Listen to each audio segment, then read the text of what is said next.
Системы по-прежнему нет, секст-аккорды и септаккорды. Одно с другим. Включить мозг, повторить и снова засечь из 3 нот. Привет, друзья! Меня зовут Данил Петрожак, и в этом видео расскажу о том, как играть джазовые аккорды на гитаре, используя всего 3 ноты в каждом аккорде.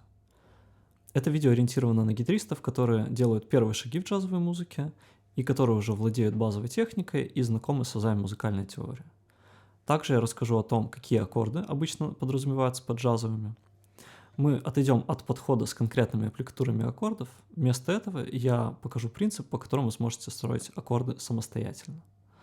Мы будем выстраивать фундамент, который уже будет работать на практике и на который можно будет надстраивать весь остальной каркас аккорда. Это позволит лучше понимать, как работает гармония в джазовой музыке. Давайте я покажу все это на примерах. Я сыграю первые 16 тактов прекрасного джазового стандарта On the Sunny Side of the Street.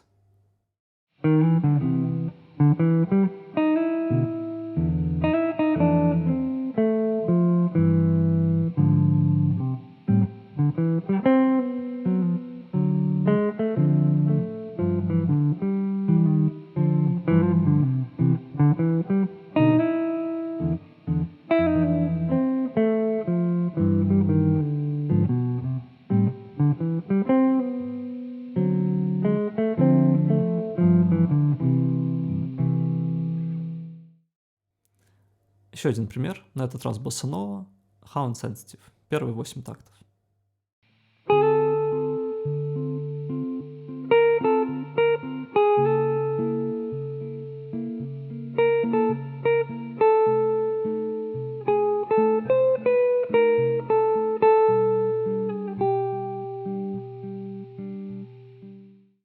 Как вы увидели и, надеюсь, услышали, в этих примерах я использовал аккорды из 3 нот, 3 ступеней аккорда. Но до того, как я объясню всю систему и расскажу, как она работает, я хотел бы остановиться на том, как обычно выстраивается аккордовое мышление гитариста. Обычно, встречая новый аккорд, начинающий гитарист заглядывает за ним куда-то, где может встретить конкретную аппликатуру, конкретное расположение. И по мере того, как странных аккордов становится все больше, искать подходящую аппликатуру становится все сложнее. А некоторые аппликатуры и вовсе не получается найти. В таком же режиме начинал заниматься я, когда впервые заинтересовался джазовой музыкой. И надо сказать, что некоторые учебники по джазовой гитаре выстроены именно так. Они дают конкретные готовые аппликатуры. В результате, если мы достаточно дотошно ищем новые аппликатуры, расположения, они уже могут нормально соединяться и звучать. Но системы по-прежнему нет, и каждый следующий аккорд воспринимается как новый, за которым вновь нужно заглядывать в сборник аккордов. В результате мы имеем две глобальные проблемы этого подхода. Первая. Каждый аккорд нужно искать. И вторая. Аккорды не всегда соединяются плавно. Так что же делать? В самом начале нам нужно разобраться, из чего же состоят наши джазовые аккорды. На самом деле термина «джазовый аккорд» не существует. Есть аккорды, которые состоят больше, чем из 3 нот. И хотя в теории любой аккорд может быть встречен в любом стиле музыки, на практике вы вряд ли услышите такой аккорд в новом треке Димы Билана, хотя я не имею ничего против его музыки. Если подобные аккорды и будут использоваться, то, вероятно, для того, чтобы создать джазовый вайб. Под джазовыми аккордами я обобщил септаккорды и секст-аккорды, а также их расширенные версии с надстройками. Главным образом они характеризуют джазовую гармонию. В следующей секции урока я как раз расскажу, что это такое. Если вы уже знаете, что такое септаккорд и как он строится, можете смело перепрыгивать на это время. Там я расскажу, как мы будем брать большие аккорды и уменьшать их до не очень больших, из 3 нот. Септаккорды и секст-аккорды – это аккорды, состоящие из 4 нот, то есть привычное трезвучие и еще одна нота. В этом ролике я не буду подробно рассказывать про трезвучие. Скажу только, что трезвучие состоит из 3 ступеней. Тоника, нота, от которой мы отталкиваемся, именно она написана в названии аккорда. Далее терция и квинта. Терция может быть большой или малой. Она определяет настроение аккорда. Большая терция даст мажорное, веселое звучание, малая терция даст грустное звучание. Квинта же может быть чистой, она будет использована для устойчивых по звучанию аккордов мажорного или минорного, или альтерированной, сдвинутой на полтона вниз или вверх. Тогда мы услышим неустойчивые аккорды, например, уменьшенное трезвучие и увеличенное. В случае септаккорда мы добавляем сюда еще и септиму. Считаем ее, как и все предыдущие интервалы, от первого звука, от тоники. Септима может быть большой, малой и в некоторых случаях уменьшенной. С секст-аккордами история проще. В случае секст-аккорда мы всегда добавляем большую сексту. Неважно, было ли изначально это мажорное трезвучие или минорное. Теперь давайте разберемся с обозначениями аккордов. Также рассмотрим, в каком аккорде используется та или иная септима. Для упрощения все аккорды в примерах будут строиться от ноты до. В записи аккорды для упрощения обозначаются буквами, но произносить их лучше нотами. Например, C – это отдельно нота до. Также в случае обозначения аккорда C будет обозначать по умолчанию мажорный аккорд. Если мы видим рядом маленькую букву M, значит аккорд, который нам нужен, минорный. Эта информация изначально относится к трезвучию, но распространяется и на более сложные аккорды. Теперь разберемся с названиями трезвучий. C – это до мажор, Cm – до минор, C-дим – это до уменьшенное трезвучие, C+– это до увеличенное трезвучие. Иногда для обозначения одного и того же аккорда используются разные обозначения и символы, их вы увидите в скобках на экране. Для септаккордов используется следующее обозначение. CMH7 – это до большой мажорный септаккорд, то есть до мажорное трезвучие и большая септима. C7 – это малый мажорный септаккорд, то есть мажорное трезвучие и малая септима. CMH7 – это большой минорный септаккорд, то есть минорное трезвучие и большая септима. CM7 – это малый минорный септаккорд, то есть минорное трезвучие и малая септима. CM7 бемоль 5 – это малый уменьшенный септаккорд, уменьшенное трезвучие и малая септима. Этот же аккорд чаще всего называется полууменьшенный. И C кружочек 7 – это дважды уменьшенный септаккорд, то есть уменьшенное трезвучие и уменьшенная септима. Этот же аккорд чаще всего называется просто уменьшенный. Это самые базовые варианты. Некоторые аккорды, такие как C7, могут содержать альтерации, сдвинутые на полтона вниз или вверх ступени. В записи они обозначаются номером ступени с диезом или бемолем перед ней. Альтерации могут применяться к квинте или к надстройкам аккорда. Обычно это 9-я ступень. Также аккорды могут содержать надстройки 9-й ступени, 11-й и 13-й. Итак, теперь мы все знаем, что такое секст-аккорды и септаккорды. Также в начале видео я сказал, что мы будем упрощать аккорды до 3 нот. Получается, одну ноту нужно выкинуть. Давайте разберемся, какую. Тонику мы не можем убрать, потому что тоника определяет звучание аккорда. Конечно, существует ситуация, когда мы можем не играть тонику в аккорде, если играет ее кто-то за нас, например, басист, но сейчас эти ситуации не берем. Терцию мы тоже не можем убрать, потому что терция определяет общее настроение аккорда, и без нее будет непонятно, это мажорный аккорд или минорный. Терцию оставляем. Мы тоже не можем убрать сексту или септиму, потому что без них останется трезвучие, и ощущение от расширенного аккорда пропадет. Квинта же не носит настолько обязательную функцию. Если квинта чистая, то она служит роль уплотнения и несет функцию своеобразного клея для нот. Если квинта альтерированная, увеличенная или уменьшенная, то мы, конечно, потеряем важную краску, но все равно сможем понять основу гармонии. Итак, оставляем тонику, терцию и септиму или сексту в некоторых случаях. Окей, и теперь давайте посмотрим, как это работает на гитаре. На гитаре мы будем играть бас на 6-й или на 5-й струне. Я имею в виду тонику. Она всегда будет на 6-й или на 5-й струне. Терцию и септиму или сексту мы будем играть на 3-й и 4-й струне. Причем они могут меняться. Иногда будет терция на 3-й, а септима на 4-й, или наоборот, терция на 4-й, а септима на 3-й струне. Это все даст четкую систему. Вы научитесь, немного упростив, играть практически любой аккорд для любой композиции. Сейчас мы все это разберем на примере. Мы разберем 8 тактов стандарта On the Sunny Side of the Street. И прежде чем мы начнем, я хочу сказать, что объяснять я буду в 3 этапа, для того, чтобы все было максимально понятно. Первый этап мы учимся строить и слышать терцию. Второй этап мы учимся строить и слышать септиму или сексту. И третий соединяем одно с другим. Итак, поехали. Вначале разберемся с терцией. Я покажу, как мы будем искать терцию на примере 5-й струны, а потом 6-й. С 5-й струны, например, от ноты до. Чтобы построить большую терцию, нам нужно отсчитать 2 тона, а чтобы построить малую, отсчитать 1,5 тона. На гитаре очень легко считать полутонами, потому что один полутон – это как раз 1 лад. И если я от ноты до отсчитаю 4 лада, 4 полутона, я получу большую терцию. Давайте попробуем посчитать. 1, 2, 3, 4. Какую ноту получили? Отлично, да, мы получили ноту ми.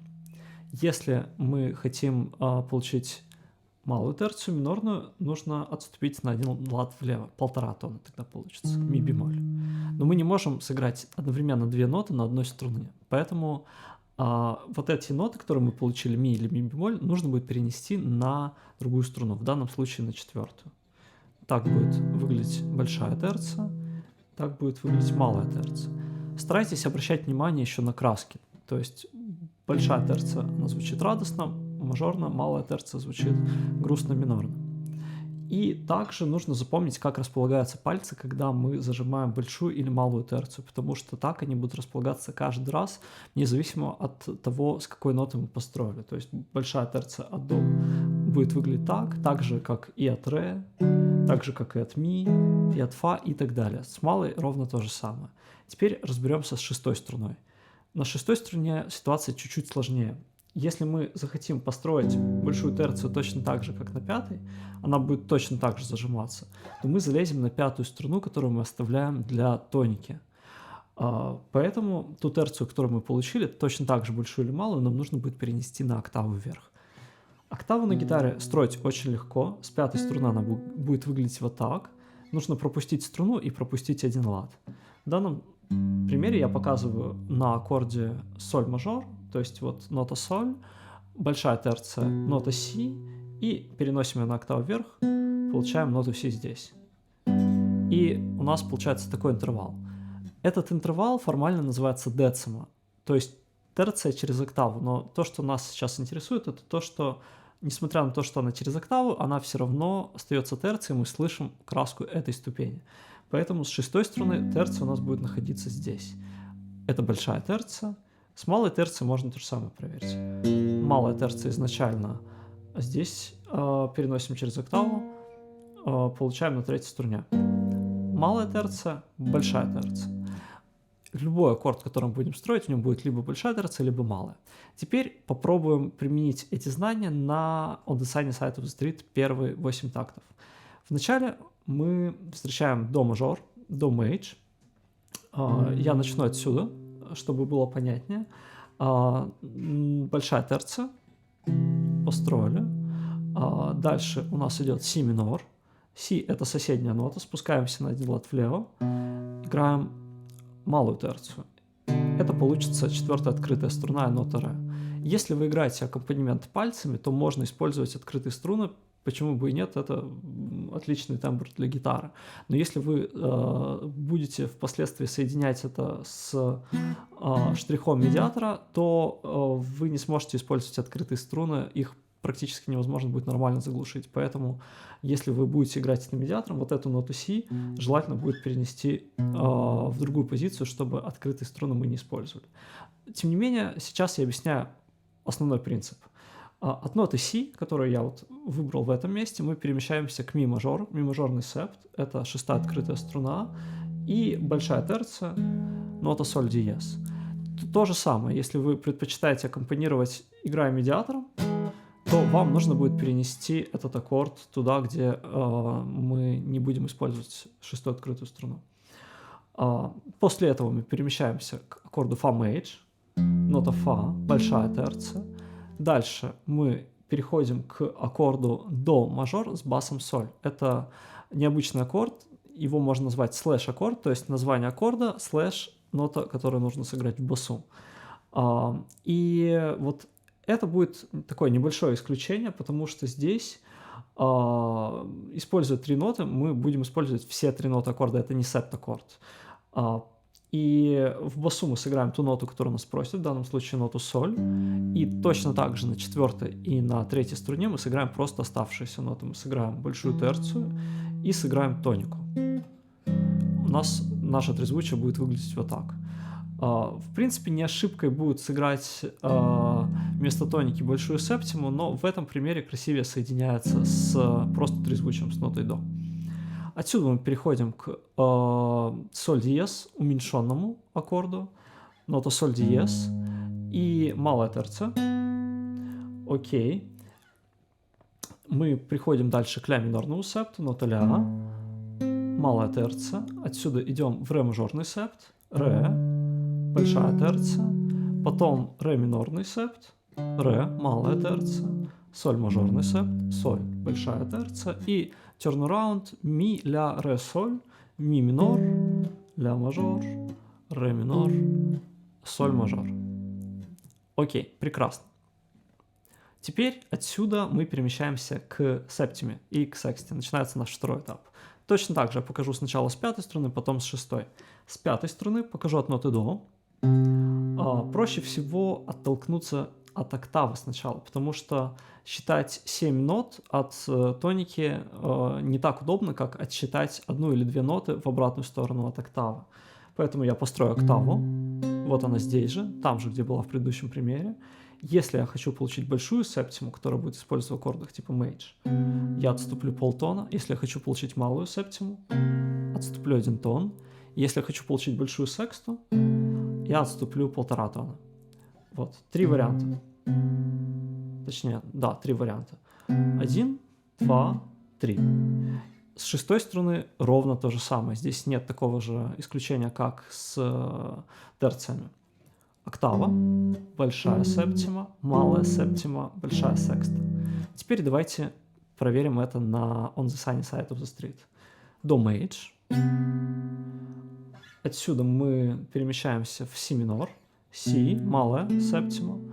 Отсюда мы идем в ми, мажорный септ, это шестая открытая струна, и малая септима, четвертая открытая струна. Дальше фа мейдж, фа, большая септима. Отсюда мы идем к тризвучию, до мажор с басом соль. Здесь мы просто играем его целиком. Потом соль диез, и это уменьшенный септаккорд, поэтому у нас здесь будет уменьшенная септима, которая формально считается большой секстой. Уменьшенная септима — это интервал, который существует лишь в теории, по факту звучит большая секста, поэтому для того, чтобы было немножко попроще, мы будем его тоже называть большой секстой. Получится вот такой интервал. Дальше ля минорный септ, ля, малая септима. Дальше ре мажорный септ, ре, малая септима. После этого ре минорный септ, точно так же оставляем малую септиму. Идем в соль мажорный септ, соль, малая септима. И turnaround ми минор с малой септимой, ля мажор с малой септимой, ре минор с малой септимой, соль септ с малой септимой. Ну и мы в конечном итоге можем это разрешить в аккорд до мажор. Я покажу на примере аккорда до секст, который можно заменять до мейдж, нота до и большая секста. Прекрасно. Теперь давайте соединим одно с другим.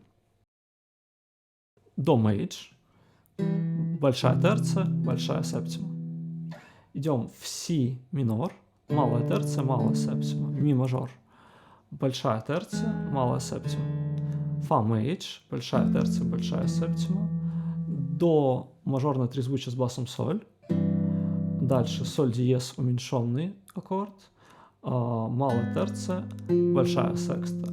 Ля минорный септ, малая терция, малая септима. Ре мажорный септ, большая терция, малая септима. Ре минорный септ, малая терция, малая септима.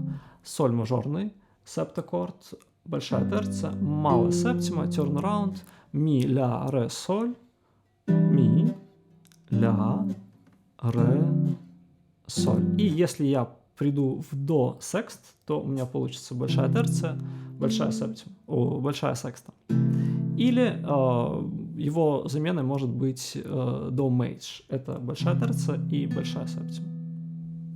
Теперь я сыграю все вместе. Буду играть половинками и считать вслух. 1, 2, 3, 4. 1, 2, 3, 4.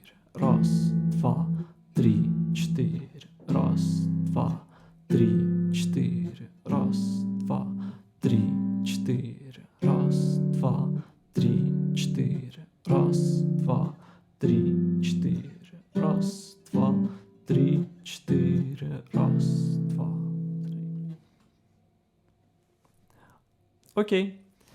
И важным моментом будет сказать, что мы используем все эти знания для того, чтобы играть аккомпанемент, но одних лишь аккордов для аккомпанемента недостаточно. Нам еще нужно добавить к этому ритм.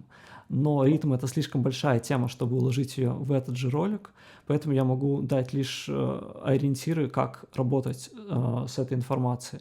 Вначале будет проще, если вы будете считать аккорды половинками для того, чтобы просто уложить аппликатуры в голове.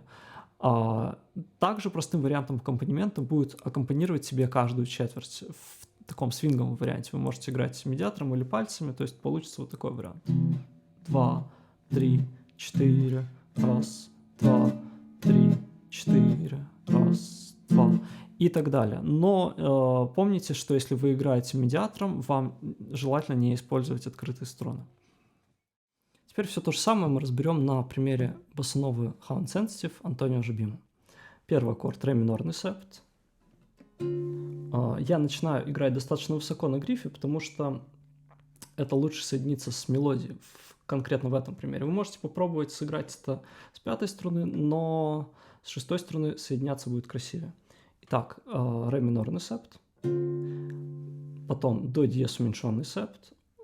Точно такой же аккорд, только от другой ноты встречался в On the Sunny Side of the Street. Малая терция, большая секста, которая формально является уменьшенной септимой. Дальше до минорный секст, малая терция, большая секста. И следующий аккорд — соль мажорное трезвучие с басом си.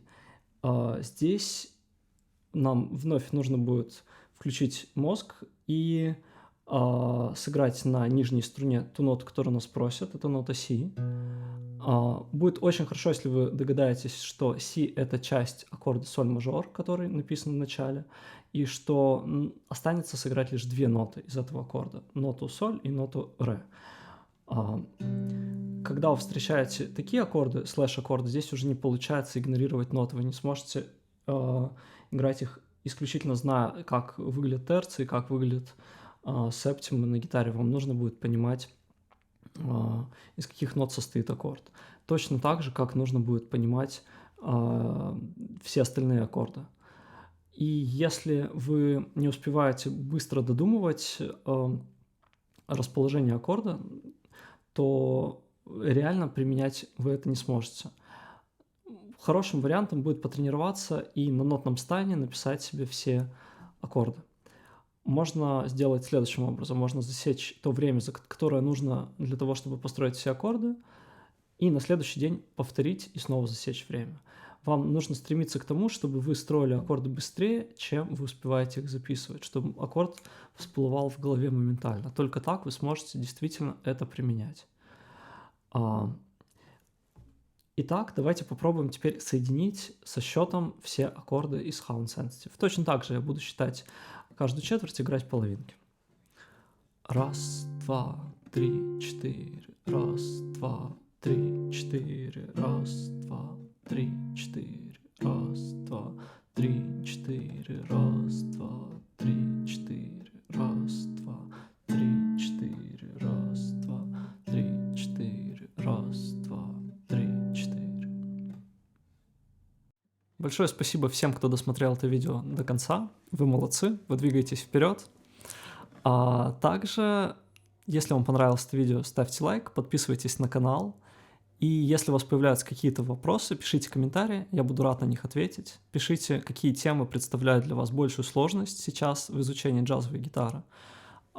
И также я приглашаю всех желающих на занятия. Мы можем заниматься с вами очно или используя Skype или Zoom. Еще раз большое спасибо. Надеюсь, увидимся с вами в следующих видео. Пока.